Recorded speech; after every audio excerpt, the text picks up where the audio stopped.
నాన్నా అంటూ ఆటో దిగుతున్న తండ్రి దగ్గరకు మేడ మీద నుంచి ఉరుక్కుంటూ వచ్చింది ప్రీతి. తనకు ప్రీతిపాత్రమైన కూతుర్ని చూసి ఆనందంతో ఉబ్బి తబ్బిబ్బయ్యాడు వెంకటాచలం. ఏమ్మా బాగున్నావా? ఆప్యాయంగా అడిగాడతను. నా సంగతి ఎందుకులేండి, మీరు ఎలా ఉన్నారో చెప్పండి. ఢిల్లీలో అన్నయ్య, వదిన, తేజగాడు అందరూ బాగున్నారు కదా? అంటున్న కూతురి తలపై ప్రేమగా తట్టి, పిచ్చి పిల్ల, నీకు బంధుప్రీతి ఎక్కువేరా అన్నాడు. ఇలా ఇవ్వండి నాన్న, నేను పట్టుకుంటాను అని తండ్రి చేతిలో సూట్ కేసును బలవంతంగా లాక్కుంది. పర్వాలేదు లేరా, మొహమాట పడ్డాడతను.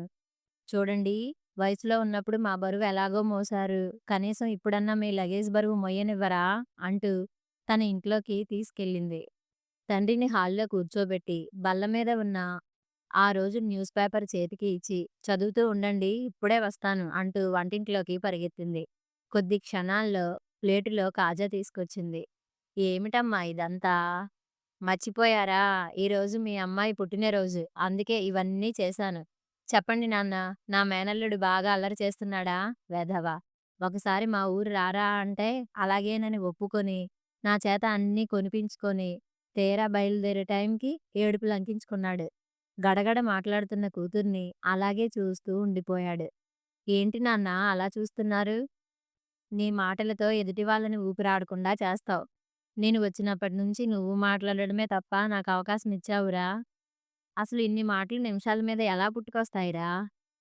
చిన్నప్పుడు చాలా రోజులు నాకు మాటలు రాలేదని నువ్వు వసపోయించావట కదా! దాని ప్రభావమే నవ్వుతూ అంది. ఒకసారి ఇంట్లో పెట్టిన నా సూట్‌కేస్ తీసుకురా అన్నాడు వెంకటాచలం. ఆయన ఎందుకు తెమ్మన్నాడో ఆమెకి తెలుసు. అందుకే పరుగులాంటి నడకతో లోనికి వెళ్ళి దాన్ని తెచ్చి ఇచ్చింది. అతను పెట్టెలో నుంచి కాశ్మీరీ పట్టుచీర తీసి చేతికి ఇస్తూ ఉంటే వద్దంటూనే ప్రీతి తీసుకుంది. ఏమిటో నాన్నా, నన్ను మరీ మొహమాట పెట్టేస్తున్నారు. నేను కాపురానికి వచ్చిన ఈ 5 ఏళ్లలో ప్రతి ఏడాది నా పుట్టినరోజుకి రావటమే కాకుండా ఇలా ఖరీదైన బట్టలు, వస్తువులు కానుకగా తెచ్చి నన్ను ఇబ్బంది పెట్టేస్తున్నారు అంటూ అతను అందించిన సూట్ కేసును, చీరను పట్టుకొని పడక గదిలోకి వెళ్ళిపోయింది.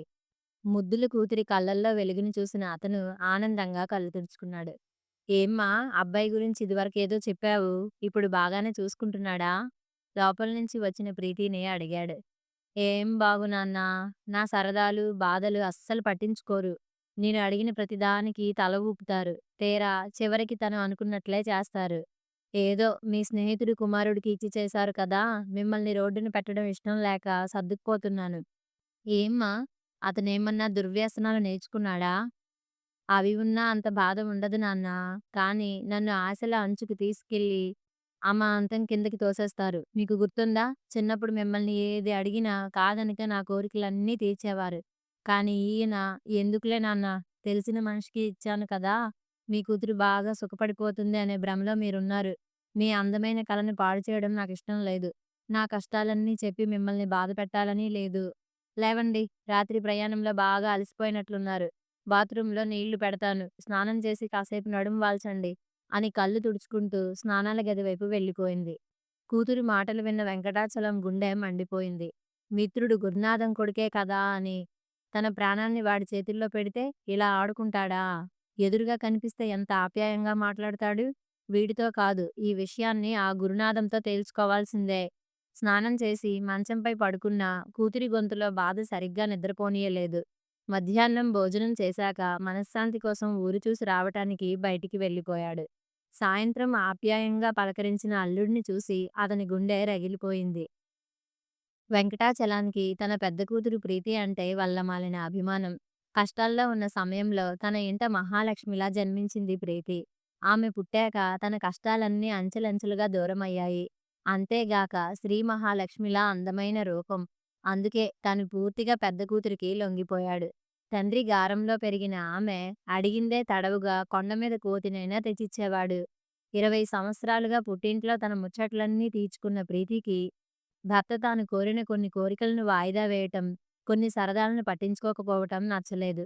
ఆమెకు తండ్రి ఏనాడూ ఎదురు చెప్పలేదు. కానీ భర్త సర్ది చెప్పాలని చూస్తాడు.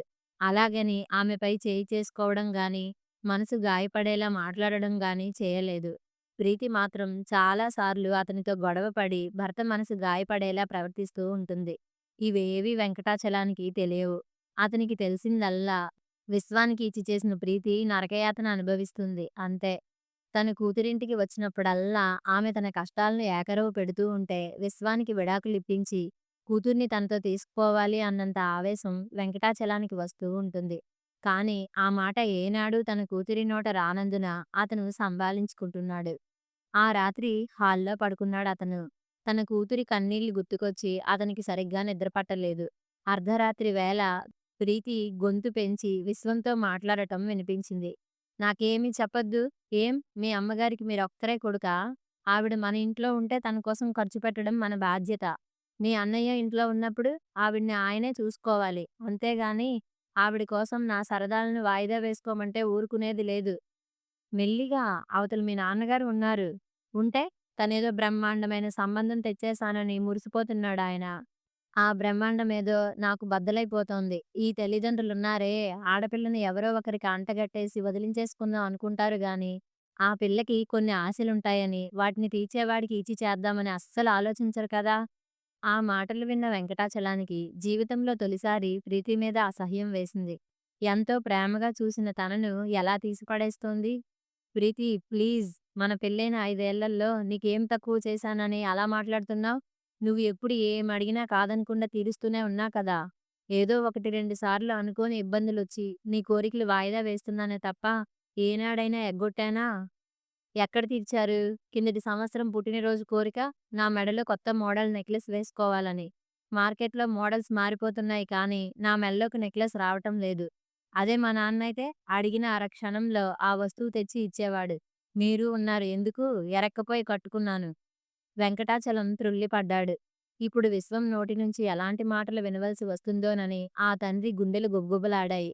ప్రీతి, నెక్లెస్ బదులుగా ఈ గొలుసు పట్టుకొచ్చానుగా సౌమ్యంగా వినిపించింది విశ్వం గొంతు. తెచ్చారులెండి, చవకలో తేల్చేద్దామని. చూడు, నిన్ను నిరుత్సాహపరచాలని కాదు. అమ్మకి ఒంట్లో బాగోలేదని తేలేదు. తనకి స్ట్రోక్ వచ్చిందట. హాస్పిటల్లో చేర్చారని అన్నయ్య ఫోన్ చేశాడు. వెంటనే కొంత డబ్బు అటు పంపాల్సి వచ్చింది. వయసు మళ్ళాక అందరికీ రోగాలొస్తాయి. అంత మాత్రాన వయసులో ఉన్నవాళ్ళు కోరికల్ని చంపుకోవాలా? అయినా ఆవిడ మీ అన్నయ్య దగ్గర ఉన్నప్పుడు మీరెందుకు డబ్బులు పంపాలి? చూడు, అన్నయ్యది చిన్న ఉద్యోగం. అయినా వాడి అమ్మానాన్నలను వదలలేక చూస్తున్నాడు. నాకు పెళ్ళైన ఈ 5 ఏళ్లలో ఏనాడూ నేను వాళ్ళ పోషణకు నయా పైసా పంపలేదు. అయినా వాడు నన్ను అడగలేదు. మా వదిన కూడా అన్నయ్యను మీరొక్కడే కొడుకా అని ఏనాడూ నిలదీయలేదు కనుక ఏ గొడవ లేకుండా రోజులు గడిచిపోయాయి. ఈరోజు అమ్మకి బాగోలేదు. ఆ ఖర్చును భరించే స్థాయిలో వాడి సంపాదన లేదు. కనీసం ఈ సమయంలోనన్నా నేను చేయూతనివ్వకపోతే బాగుండదు. అందుకే డబ్బులు పంపాను. దీనిపై చర్చ అనవసరం. అవసరమే. ఏం? భార్య కోరికలను తీర్చలేని వాళ్ళు పెళ్ళెందుకు చేసుకున్నారు? మీకంటే సంఘంలో గొప్పగా చెప్పుకుందుకు అందమైన భార్య కావాలి. కానీ ఆ భార్య అందమైన కోరికలను తీర్చడానికి మాత్రం మనసొప్పదు. అలాంటప్పుడు నన్నెందుకు చేసుకున్నారు? మీరింత ముద్ద పడేస్తే అదే మహాప్రసాదం అని మురిసిపోయే నా చెల్లిని కట్టుకోలేకపోయారా?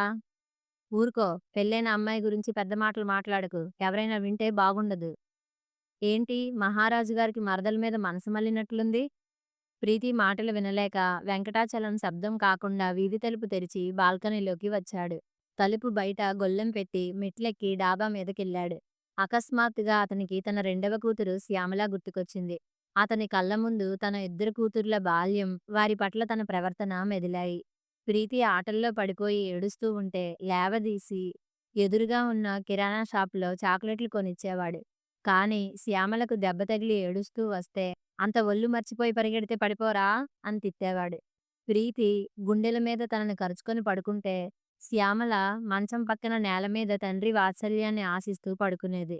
కొన్నాళ్ళు తన ప్రేమ కోసం ఆరాటపడి ఇక తనపై ఆశలు పెట్టుకోవడం మానేసింది. ప్రీతికి పెళ్ళై 5 ఏళ్లయితే శ్యామల వివాహమై 3 ఏళ్లయింది. ఇన్నేళ్లుగా ప్రీతి పుట్టినరోజుకు వచ్చి ఆమెకి ఏదో ఒకటి ఇస్తూనే ఉన్నాడు. కానీ పెళ్ళైన 3 ఏళ్లలో ఏనాడూ శ్యామలను చూసి రావాలని అనిపించలేదు. ఇద్దరు కూతుళ్ళ మధ్య ఒక తండ్రిగా తాను న్యాయం చేయలేకపోయాడా? తాను గారం చేసిన కూతురు ఇలా తయారయింది. తాను దూరం పెట్టిన కూతురు ఎలా ఉందో చూడాలని మనసుకు అనిపించింది. డాబా మీద పిట్టగోడను ఆనుకుని చాలాసేపు ఉన్న వెంకటాచలం మెల్లిగా కిందకు వెళ్ళి తలుపు తీసి లోనికి వెళ్ళాడు. ఎక్కడికి వెళ్ళావు నాన్నా?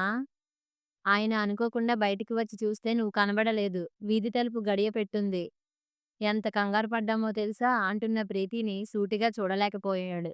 ఏమైంది మావయ్య? అడుగుతున్న అల్లుడి భుజంపై సున్నితంగా తట్టాడు. ఏమీ లేదయ్యా! నా భార్య గుర్తుకొచ్చింది.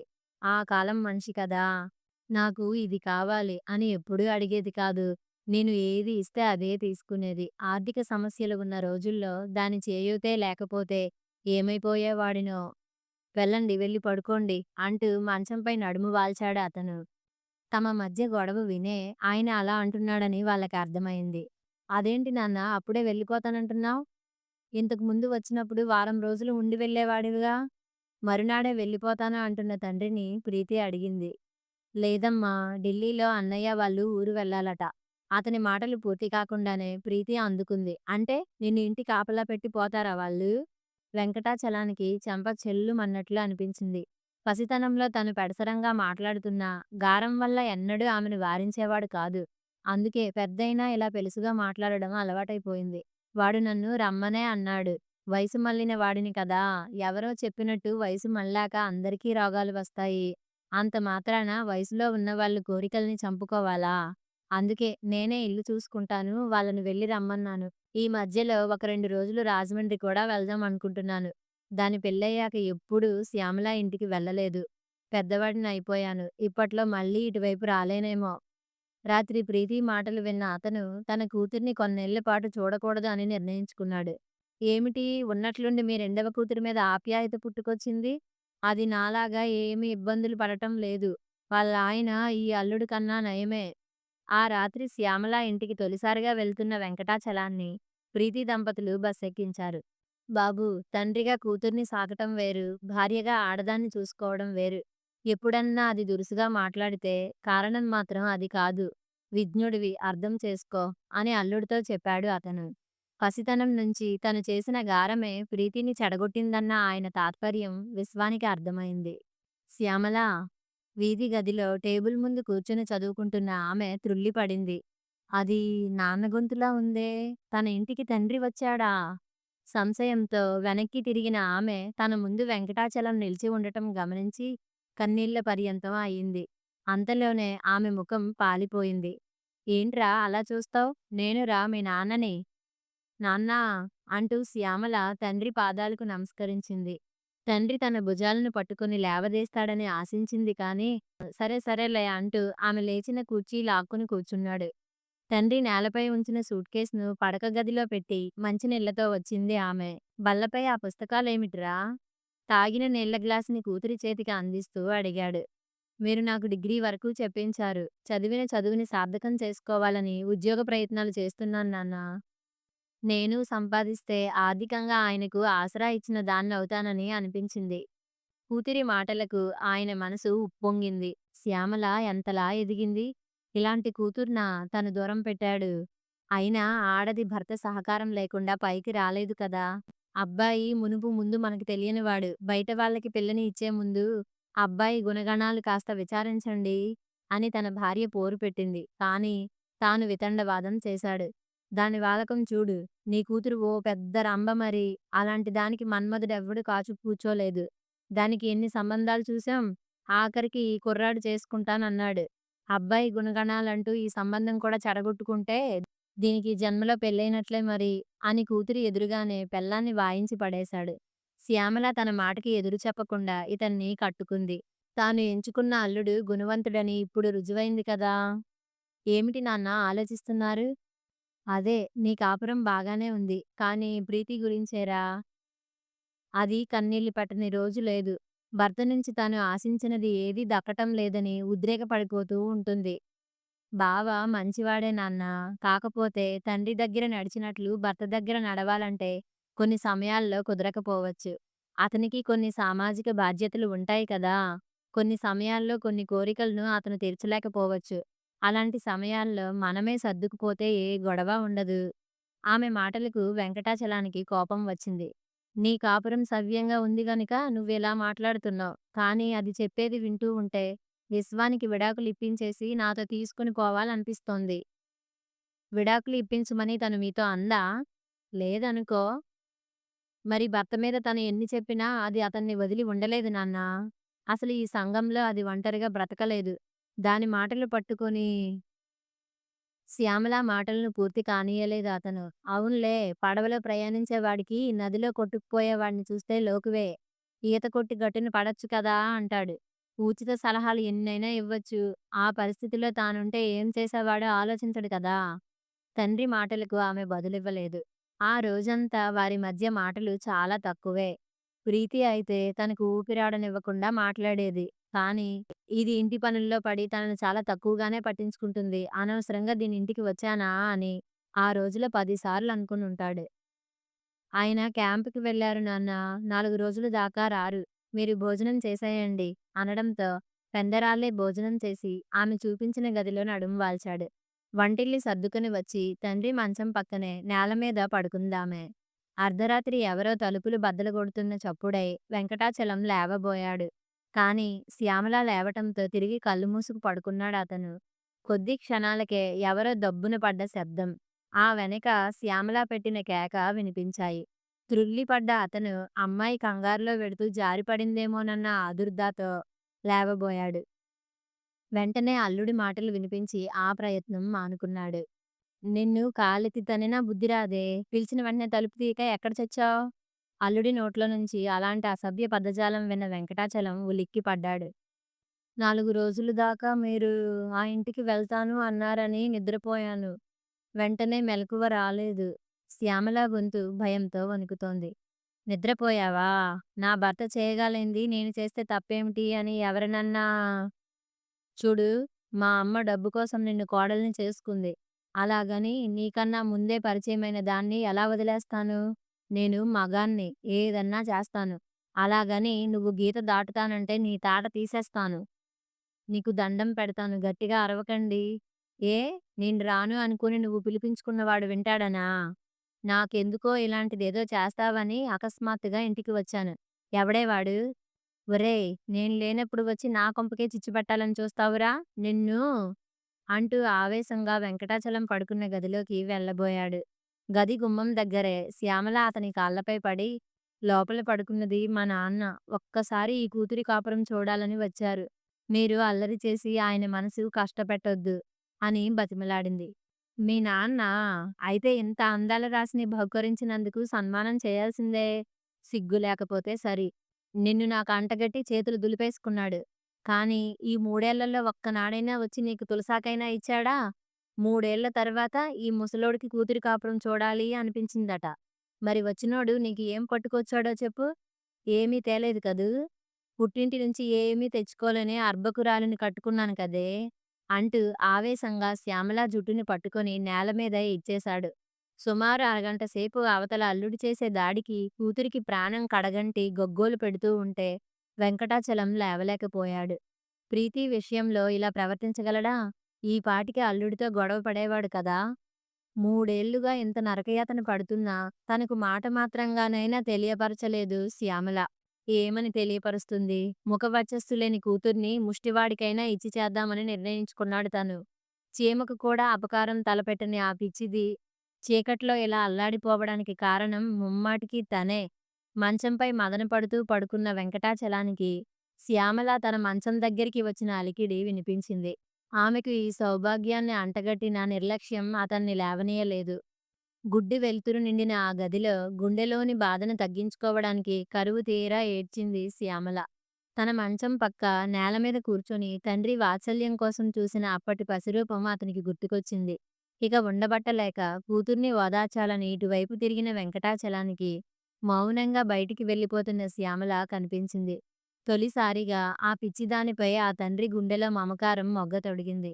రాత్రంతా కలత నిద్రపోయిన అతను లేచేసరికి బాగా పొద్దెక్కింది. అల్లుడితో ఒకసారి మాట్లాడాలి అనుకుంటున్నానమ్మా. కాఫీ ఇచ్చిన శ్యామల తండ్రి మాటలకు త్రుళ్ళిపడింది. అల్లుడేమిటి నాన్నా? ఆయన క్యాంపుకి వెళ్లారని చెప్పానుగా. ఏమ్మా, చిన్నతనం నుంచి నీకే కష్టం వచ్చినా పట్టించుకోలేదని ఇప్పుడు కూడా నాకు చెప్పదలుచుకోలేదా? వెంకటాచలం కళ్ళల్లో నీళ్లు తిరిగాయి. నాన్నా, మీరు రాత్రి జరిగిన బాగోతమంతా విన్నానురా. నా పిచ్చి తల్లి నా ముందే భర్త చేత చావు దెబ్బలు తింటూ ఉంటే చావ చచ్చిన వాళ్ళలా కలగజేసుకోలేకపోయాను. నువ్వంటే నాకు ఎప్పుడూ చిన్న చూపేరా! అమ్మ చెప్తున్నా వినకుండా నీకు పెళ్ళైతే చాలని ఈ దుర్మార్గుడికి మూర్ఖుడిలా అంటగట్టాను. ఈ నాన్న మనసు కష్టపెట్టకూడదని ఇంకా ఎందుకురా నటిస్తున్నావ్? అని కూతుర్ని దగ్గరికి తీసుకున్నాడు. 3 ఏళ్లుగా నరకయాతన అనుభవిస్తున్న ఆమెలోని బాధ ఒక్కసారిగా తన్నుకొచ్చింది. జీవితంలో తొలిసారి తండ్రిని అల్లుకుపోయి కరువు తీరా ఏడ్చిందామె. కొన్ని నిమిషాల తర్వాత వెంకటాచలం తేరుకొని శ్యామల కళ్ళు తుడిచాడు. పదమ్మా, ఇక్కడ నరకయాతన అనుభవిస్తూ బ్రతకాల్సిన అవసరం నీకు లేదు. నాతో అన్నయ్య దగ్గరకు తీసుకుపోతాను. నా జీవితాంతం నిన్ను ప్రాణంలా చూసుకుంటానురా. ఆ తర్వాత శ్యామల ప్రశ్నకు అవాక్కయిపోయాడు. అలాగని ఈ రాక్షసుడికి ఊడిగం చేస్తూ వాడి చేతిలో ప్రాణాలు పోగొట్టుకుంటావా? లేదు నాన్నా, ఆత్మాభిమానం మీ రక్తంలో ఉంది. ఆ రక్తమే నాలోనూ ఉంది. మీరు నాకు ఏదీ ఇవ్వలేదని బాధపడుతున్నారు. కానీ మీరు నాకు చదువు చెప్పించిన విషయం మర్చిపోయారు. అది చాలు నాన్నా. ఈ కూతురికి మీరు ఇచ్చిన ఆస్తి. నేను ఉద్యోగ ప్రయత్నాలు చేస్తున్నానని మీకు చెప్పాను కదా! నేను పోటీ పరీక్షల్లో పాసయ్యి విశాఖపట్నం ఆదాయ పన్ను శాఖలో గుమస్తాగా చేరబోతున్నాను. నా సర్టిఫికేట్లను తనిఖీకి పంపించాను. అది పూర్తి కాగానే వాళ్ళు ఆర్డర్ పంపిస్తారు. ఈ విషయం మీ ఆయనకి తెలుసా? లేదు నాన్నా. అక్కడ ఉద్యోగంలో చేరాక ఈ నరక జీవితం నుంచి బయటపడాలి అనుకుంటున్నాను. అప్పుడే ఆయనకు చెప్పదలుచుకున్నాను. శ్యామలా, తెల్లబోయాడు అతను. ఇష్టం లేని పెళ్లి చేసుకున్నాను అంటున్న నా భర్తకు గుదిబండగా ఉండాలి అనుకోవటం లేదు. ఆయన తన ప్రేయసితో సుఖపడకుండా అడ్డుపడాలి అనుకోవటం లేదు. అందుకే ఆయన ఏం చేసినా పడున్నాను. మీకు రాత్రి చూసింది మాత్రమే తెలుసు. కానీ నిప్పులా ఉన్న నన్ను అనుమానించి ఇలా ఎన్నో అర్ధరాత్రులు చిత్రహింసలు పెట్టారు. ఏం నాన్నా, నా వ్యక్తిత్వాన్ని కించపరిచే ఇలాంటి భర్తను వదిలేసి నేను తప్పు చేస్తున్నానా? లేదమ్మా. తండ్రిగా నేను నీకు అన్యాయం చేశాను. అయినా నా మీద నీకు కోపం లేదు. నీ జీవితాన్ని చక్కదిద్దుకునే మార్గం నువ్వే చూసుకున్నావు. ఇలాంటి అమ్మాయి నా కూతురైనందుకు గర్వంగా ఉందిరా. నాన్నా, నువ్వు నన్ను గారం చేసి ఉంటే ఎప్పుడూ ఎవరో ఒకరిపై ఆధారపడే మనస్తత్వంతో ఎదిగేదాన్ని. కానీ నడుస్తూ పడిపోతే చూసి అడిగేయమని సలహా ఇచ్చారు. అదే నాకు ఇప్పుడు ఆలోచించుకునే విజ్ఞతను ఇచ్చింది. పసితనంలో మీ నుంచి ఎన్నో తీసుకోవాలని ఆశపడ్డాను. ఈరోజు నాకు అలాంటి ఆశలు ఏమీ లేవు, కానీ ఒక్కటే కోరిక. మీ తండ్రి ప్రేమను, వాత్సల్యాన్ని కరువుతీరా పొందటానికి నా కళ్ళ ముందే ఉంటారా నాన్నా? శ్యామల కోరికకు చలించిపోయాడు అతను. తన గారంతో పెరిగిన ప్రీతి చిన్న చిన్న కోరికల కోసం భర్తని రోడ్డున పెట్టే రీతిలో ప్రవర్తిస్తోంది. కానీ శ్యామల గుండెలో అగ్ని పర్వతాలు బద్దలవుతున్నా గుట్టుగా తన భవిష్యత్తును చక్కదిద్దుకోవాలని తాపత్రయపడుతోంది. ఆమెకు చేయూతనిచ్చి సంసారానికి దూరం చేస్తాడా? జీవితాంతం భార్య అనే హోదా కోసం కంట్లో నీటి చుక్కలతో కలకాలం గుమ్మం దగ్గర కాపలా కాస్తూ బ్రతకమంటాడా? తల్లిగా తన భార్య ప్రేమను కూతుళ్ళ ఇద్దరికీ సమంగానే పంచింది. కానీ తన పెంపకంలో తేడానే వాళ్ళిద్దరి మనస్తత్వాల్లో ఈ తేడాను తీసుకొచ్చింది. నా నిర్ణయం మీకు బాధ కలిగిస్తే ఇలాగే ఉండిపోతాను లెండి. వద్దురా. ఒక తండ్రిగా నిన్ను ఒంటరిగా బ్రతకమని చెప్పలేను, కానీ ఒక మానవతావాదిగా నిన్ను జీవితాంతం బానిసలా నరకయాతన పడమని చెప్పలేను. నీ ఆలోచన ప్రకారమే చెయ్యి. అన్నయ్యతో చెప్పి నీకు తోడుగా ఉండడానికి వచ్చేస్తాను. నీకు ఆర్డర్ వస్తే నాకు తెలియపరచు అంటున్న తండ్రి కాళ్ళకు నమస్కరించబోయింది ఆమె. ఈ రోజు నుంచి నీ చోటు అక్కడ కాదు నాన్నా అంటూ శ్యామలను వాత్సల్యంతో గుండెకు హత్తుకున్నాడు వెంకటాచలం. కుటుంబమైన, దేశమైన తన బిడ్డలను సమానంగా చూసుకున్నప్పుడే అదే కీర్తి ప్రతిష్టలను గడిస్తుంది. తమ స్వార్థ ప్రయోజనాలను దృష్టిలో పెట్టుకొని కుటుంబ యజమానులు, దేశ పాలకులు ప్రవర్తిస్తున్నప్పుడు గారం చేసిన బిడ్డలు అరాచకం సృష్టించాలని చూస్తూ ఉంటే దూరమైన బిడ్డలు తమ మనుగడ కోసం దేశాలు పట్టిపోతారు. ఈ తేడాలు ఎప్పుడు సమసిపోతాయో. కథ సమాప్తం.